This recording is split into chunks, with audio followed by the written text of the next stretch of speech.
S Mansi. Chandra, நான் அனுவோட என்கேஜ்மெண்ட்டுக்கு போயிட்டு வரட்டுமா? என்ன மான்சி மறுபடியும் இப்படி கேக்குற? அதான் அம்மா சொல்லிட்டாங்கல்ல, அங்க போனா நிக்க கூட இடம் இருக்காது, ரொம்ப கஷ்டம் சொன்னாங்களே. இதெல்லாம் தான் நம்ம வீட்லயே பேசிட்டோம்ல, திரும்ப ஏன் கேக்குற? This is atrocious Chandra. அவகிட்ட நான் எத்தனை ஹெல்ப் எல்லாம் கேட்டிருக்கேன்னு தெரியுமா? ஆனா அவ என்கேஜ்மெண்ட்டுக்கு போக கூடாதுங்கறீங்க. This is not fair Chandra. நான் அனுவோட என்கேஜ்மெண்ட்டுக்கு போக தான் போறேன். மாமின்ல என்ன நினைச்சாலும் I don't care. நான் அவங்களுக்கு புரியுற மாதிரி சொல்றேன். நோ மான்சி, நான் திரும்பவும் சொல்றேன், அம்மா அவ்வளவு தூரம் சொல்லிருக்காங்க. சோ நானும் போகல, நீயும் போக வேண்டாம். ஓகே? என்ன சந்திரா நீயும் இப்படி சொல்ற? அனு நம்ம பிரகாஷ் குரூப் ஆஃப் கம்பெனியோட ஒரு முக்கியமான ஸ்டாஃப். அவளுக்கு இன்னைக்கு என்கேஜ்மெண்ட் நடக்குது. அதுக்கு நம்ம போலனா எப்படி Chandra? Chandra, Anu is one of the pillars of Prakash group of companies அப்படின்னு சொல்லிட்டா போதுமா? இந்த மாதிரி முக்கியமான ஃபங்க்ஷனுக்காவது நம்ம நிச்சயமா போகணும்னு உனக்கு தோணவே இல்லையா Chandra? Mansi, I fully agreed Mansi. எனக்கும் அனுவோட என்கேஜ்மெண்ட்டுக்கு போகணும்னு தோணதா செய்யுது. அதுவும் அனுவோட சந்தோஷமான முகத்தை பார்க்கணும்னு ஆசையா தான் இருக்கு. You know one thing Mansi, Anu என்னோட கனவுல வந்து ஃபுட்பாலை எடுத்து கொடுத்தான்னு சொன்னேன், உனக்கு ஞாபகம் இருக்கா? இப்ப நினைச்சாலும் எனக்கு அது ஆச்சரியமா இருக்கு. ஏன் அனு அன்னைக்கு என் கனவுல வரணும்? அதுவும் அந்த ஃபுட்பாலை ஏன் என்கிட்ட எடுத்து கொடுக்கணும்? ஆச்சரியமா இல்ல மான்சி? மான்சி, எனக்கும் அணுக்குள்ளயும் ஏதோ சம்திங் இருக்கு. அத எப்படி நான் சொல்றது? அதாவது நம்ம யாரையாச்சும் பார்த்தோம்னா அவங்கள எப்பவோ எங்கேயோ நம்ம பார்த்த மாதிரி ஒரு ஞாபகம் வரும்ல, ஏதோ பூர்வ ஜென்ம ஞாபகம் வரும்னு சொல்லுவாங்கல்ல. அணுவை பார்த்தா எனக்கு அப்படி தோணுது மான்சி. ஆபீஸ்ல கூட அந்த ஃபுட்பாலை பார்த்து அணு திடீர்னு கிக்கின்னு சொல்லிட்டா. அவளுக்கு இது எப்படி தெரியும்னு கேட்டா, தெரியல சார், ஏதோ ஒரு ஃப்ளோல சொல்லிட்டான்னு சொல்றா. இதெல்லாம் எப்படி மான்சி நடக்குது? இதெல்லாம் தானா ஆக்சிடென்டலா நடக்குதுன்னு என் அறிவுக்கு புரியுது மான்சி.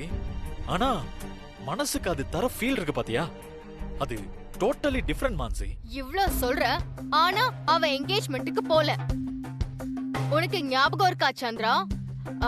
ப்ரோயின்ல லவ் பண்ற பொண்ணு யாருன்னு கண்டுபிடிக்க சொல்லி அனு கிட்ட கேட்டோம். அவளும் கண்டுபிடிச்சு சொல்றேன்னு சொன்னா. ஒரு ஸ்டேஜுக்கு மேல அவ இத பத்தி எதுவுமே நம்ம கிட்ட சொல்லல. நாம ஏன் அனு கிட்ட இந்த ஹெல்ப் கேக்குறோம்? அனுவும் ப்ரோயின்லாவும் ரொம்ப க்ளோஸ்னு தானே கேக்குறோம். அவ்வளவு தூரம் அனு கிட்ட நம்மளால இந்த பர்சனல் ஹெல்ப்ப கேட்க முடியுதுன்னா அப்போ அவ உனக்கும் எனக்கும் எவ்வளவு க்ளோஸ்னு அர்த்தம் சந்திரா. அப்படிப்பட்ட அனு லைஃப்ல இப்போ என்னென்னமோ நடந்துட்டு இருக்கு. அவங்க அப்பாக்கு கோயில்ல நம்ம முன்னாடி தான் ஹார்ட் அட்டாக் வந்துச்சு. அதனால தானே இவ்ளோ சீக்கிரமா அனுக்கு கல்யாணம் நடக்குதுன்னு நம்ம கேள்விப்பட்டோம். சோ வெயிட் சந்திரா, என்ன ஃபுல்லா பேச விடு ஃபர்ஸ்ட். இன்னொன்னு நல்லா யோசிச்சு பாரு சந்திரா.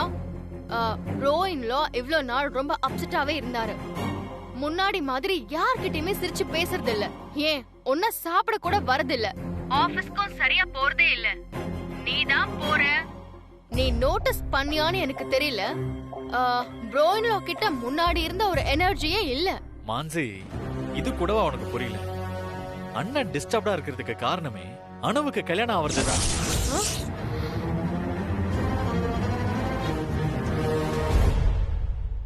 என்ன சொல்ற சந்திரா?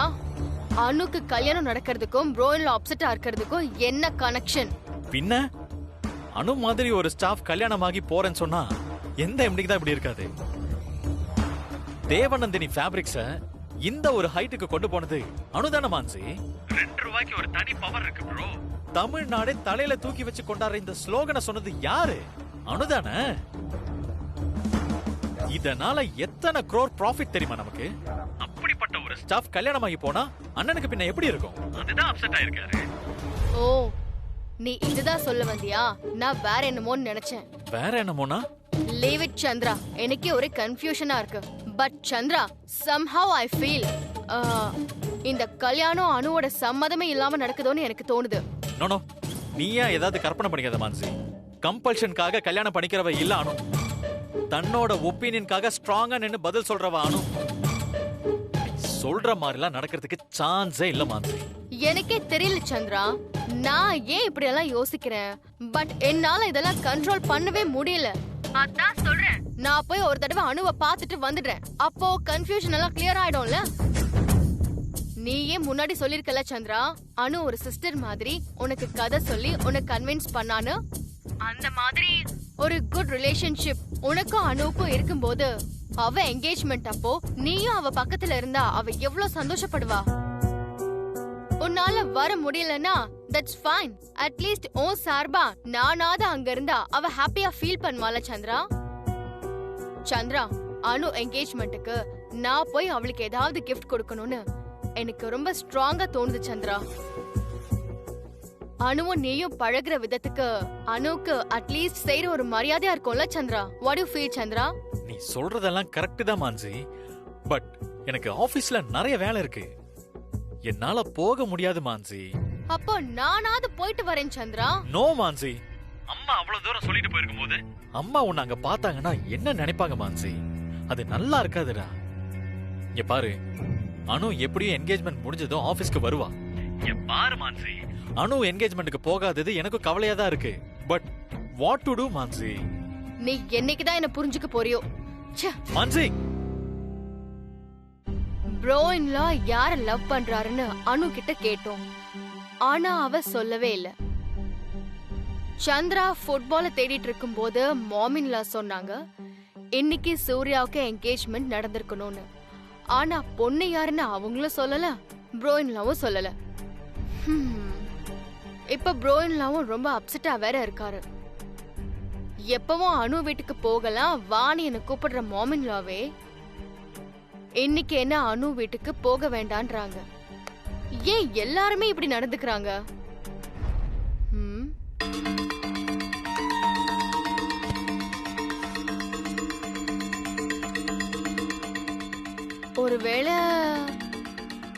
ஒருவேளை அனுவுக்கும் ப்ரோயின்லாவுக்கும் மத்தியில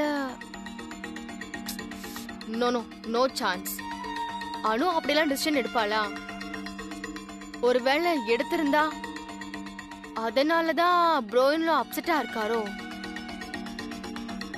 அதனாலதான் இவ்வளவு சீக்கிரமா அனுவுக்கு மேரேஜ் ஃபிக்ஸ் பண்ணாங்களோ? அப்படி பார்த்தாலும் அனு மாதிரி யோசிச்சு ஸ்ட்ராங்கா டிசிஷன் எடுக்கிற ஒரு பொண்ணு ஏன் இப்போ அமைதியா இருக்கணும்? அவங்க அப்பாக்காகவா? அப்போ இது ஒரு வகையில ஃபோர்ஸ் பண்ணி நடக்கிற என்கேஜ்மெண்ட் தானோ? இது எல்லாமே ப்ரோயின்லாவுக்கும் மாமின்லாவுக்கும் தெரியுமா?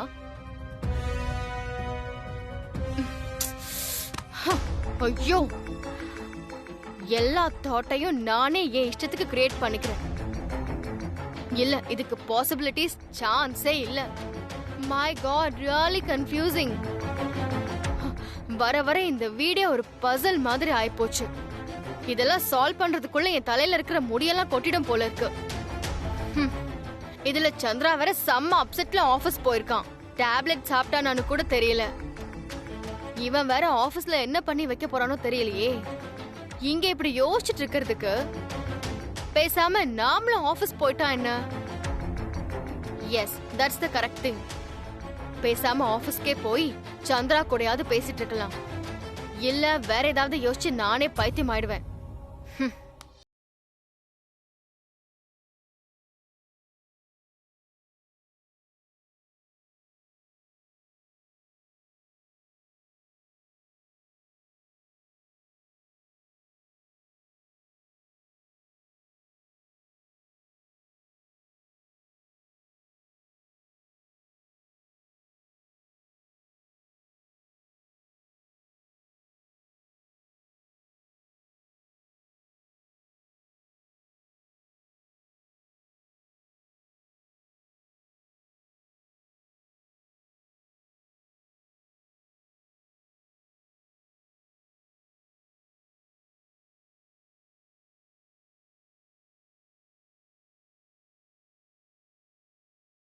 சார், அனு, எல்லாரும் இருக்கும்போது நீ இப்படி இங்க வந்தா என்ன அர்த்தம்? அனிருத் பேசினதை நீங்களும் தானே கேட்டீங்க.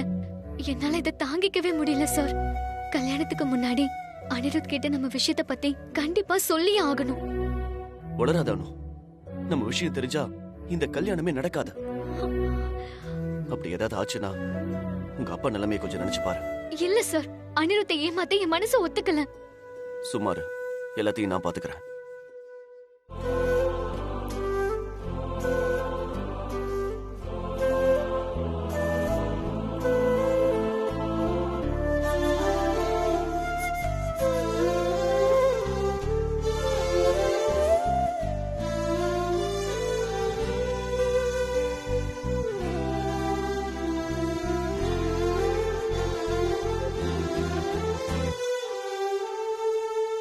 நீ எப்பவும் இப்படி சிரிச்சுக்கிட்டே இருக்கணும். அதான் என் ஒரே ஆசை. ம்?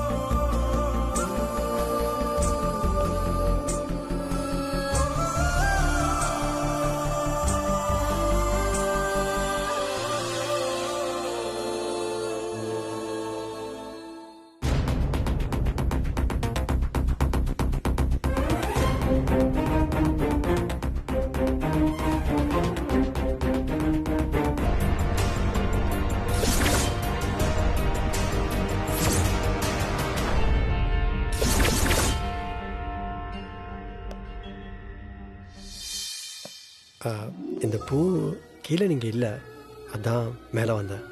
ரோஸ் கீழே விழுந்துருச்சு, இந்தாங்க.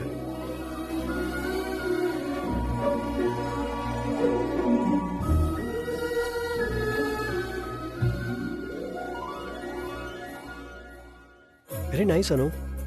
உங்கள் விரலில் இருக்கிற இந்த ஸ்மைல் உங்கள் ஃபேஸ்லேயே வந்தால் நான் ரொம்ப ஹாப்பியாக ஃபீல் பண்ணுவேன். அனு, உங்க 2 பேரையும் கீழே கூப்பிட்டாங்க. போலாம்.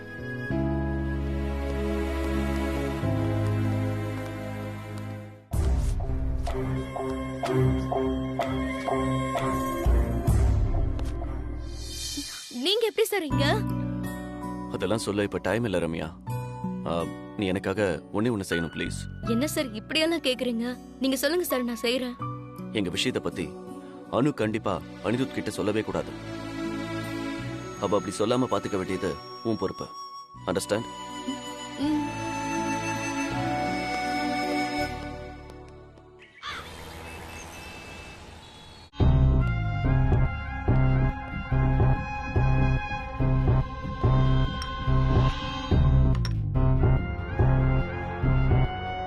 சார், இன்னைக்கு அனுமேட வீட்டுல நிச்சயதார்த்தம், நீங்க போலியா சார்? நான் போகலன்னு தெரிஞ்சு வேணும்னே வெறுப்பேத்துறியா? ஆமாயா, நான் போகல. இப்ப என்ன அதுக்கு? உன் வேலை என்னமோ அது மட்டும் பார். Sorry sir. நானே இங்க கடுப்புல இருக்கேன். சும்மா இங்க வந்து அனுவோட என்கேஜ்மெண்ட்டுக்கு போலியானா எப்படி?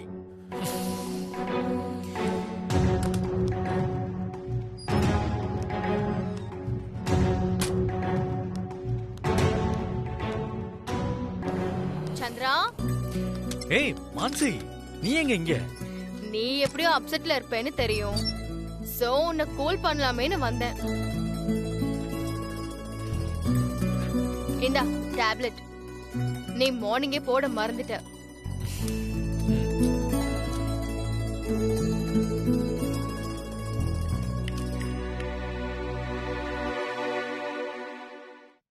ஒரு டவுட் சந்திரா, நிஜமாவே நீ ப்ரோன்லாக்கு தம்பிதானா? இல்ல ஒருவேளை உன்னை தத்தெடுத்து வளர்க்கறாங்களா? What is this nonsense Mansi? பின்ன என்ன சந்திரா, மாமின்லா அனுன்னு அப்படி உரிமையா பேசுவாங்க. இப்ப அவளோட என்கேஜ்மெண்ட்டுக்கு உன்னையும் என்னையும் போக வேண்டான்னு சொல்லிட்டாங்க. ஆனா அவங்க மட்டும் கிளம்பி போயிருக்காங்க. இது எல்லாம் பார்க்கும்போது எனக்கு அப்படிதான் தோணுது. மான்சி, நானே இங்க எரிச்சல்ல இருக்கேன். நீ என்ன கூல் பண்ண வந்தியா இல்ல வெறுப்பேத்த வந்தியா? உன்னை நான் வெறுப்பேத்துறேனா இல்ல நீங்க எல்லாரும் சேர்ந்து என்ன டார்ச்சர் பண்றீங்களா? இல்ல நான் கேக்குறேன், இவ்ளோ நாள் நம்ம என்ன நினைச்சிட்டு இருந்தோம்? தேவ நந்தினிங்கிறது நம்ம பிசினஸோட ஒரு பிராண்ட் நேம்னு தானே. ஆனா இப்ப நம்ம போயிருக்கிற உங்க பழைய வீட்டுக்கு தேவ நந்தினி விலாஸ்னு தானே பேரு. இதுல ஏதோ ஒரு சீக்ரெட் இருக்குன்னு சொன்னா நீ சிரிப்ப. I can't. Mansi, brand name வீட்டுக்கு வைக்க கூடாதா? பை தி வே, நீ தேவநந்தினின்னு சொன்னதும் தான் எனக்கு ஞாபகம் வருது. அணுவுக்காக எடுத்து வச்சிருந்த பெட்டி. ஐயோ, அது இனிமே யாருகிட்ட கொடுப்பேன்? சந்திரா, நான் என்ன பேசிட்டு இருக்கேன், நீ என்ன சொல்லிட்டு இருக்க? No Mansi, that is very important to me. அந்த பெட்டியில என்ன இருக்குன்னு நான் பார்க்கணும். சந்திரா,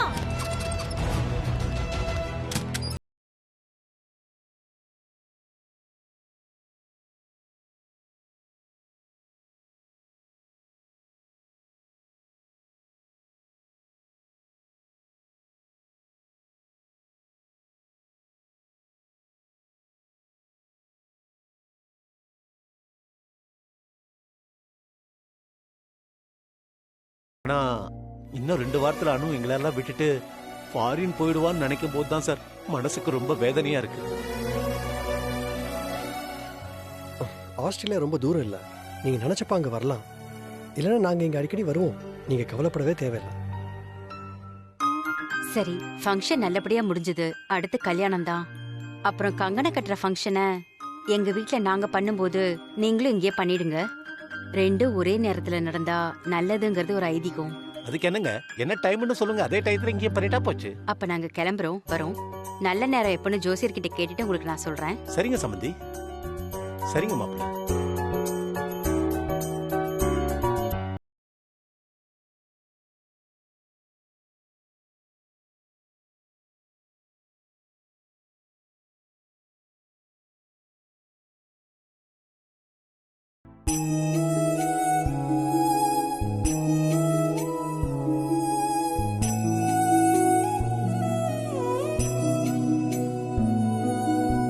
வாங்க.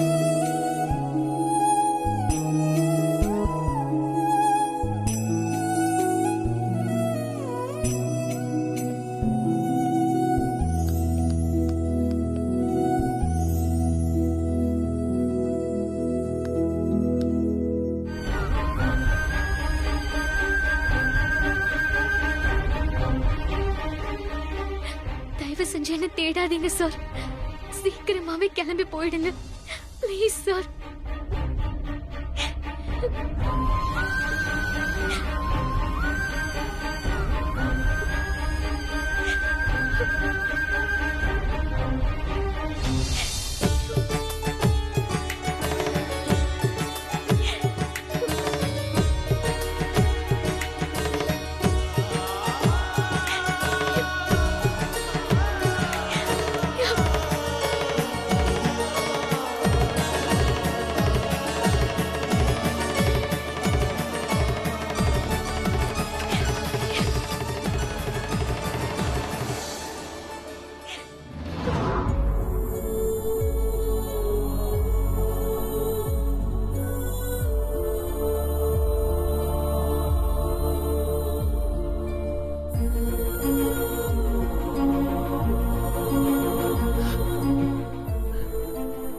அப்ப எல்லாமே அவ்வளவுதானா?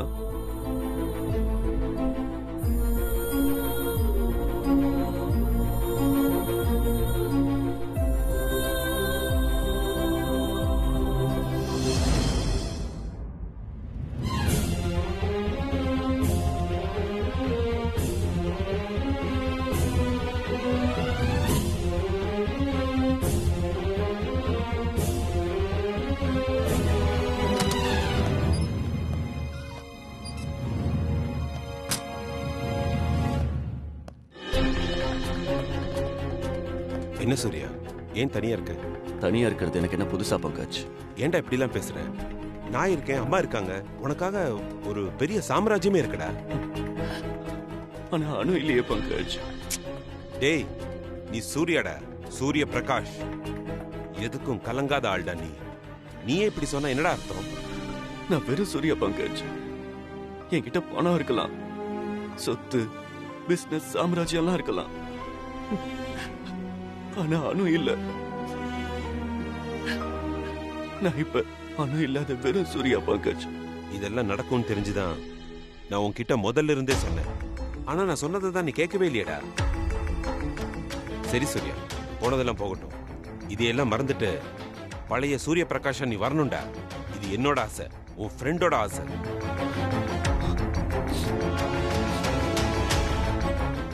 பங்கஜ், அந்த வேர் ஹவுஸ் என்னாச்சுன்னு பாரு. புரியல? என்ன ஆனாலும் சரி, அந்த வேர் ஹவுஸ் என் கைக்கு வந்தே ஆகணும். அதுக்கு குறுக்க யார் வந்தாலும் சரி, நான் மனுஷனாவே இருக்க மாட்டேன். ஆனா அதுதான் லீகல் டிஸ்பியூட்ல இருக்கேடா. நம்ம என்னடா பண்ண முடியும்? எனக்கு அதெல்லாம் தெரியாது பங்கஜ். அந்த இடம் என்னோடது. அதை யாருக்காகவும் எந்த காரணத்துக்காகவும் நான் விட்டு கொடுக்க மாட்டேன். ஏன்னா ஏன்னா இப்போதைக்கு அது மட்டும் தான் எனக்கு சொந்தம். வேற எதுவும் என்கிட்ட இல்ல, எதுவுமே இல்ல. சூர்யா, அந்த இடம் நம்ம கைக்கு வரத்துக்கு என்ன பண்ணணுமோ அதை பண்ண. அந்த இடம் நம்ம கைக்கு வரத்துக்கு என்ன பண்ணுமோ அதை பண்றேன். நான் பாத்துக்கிறேன்டா. நீ கவலைப்படாத. ம்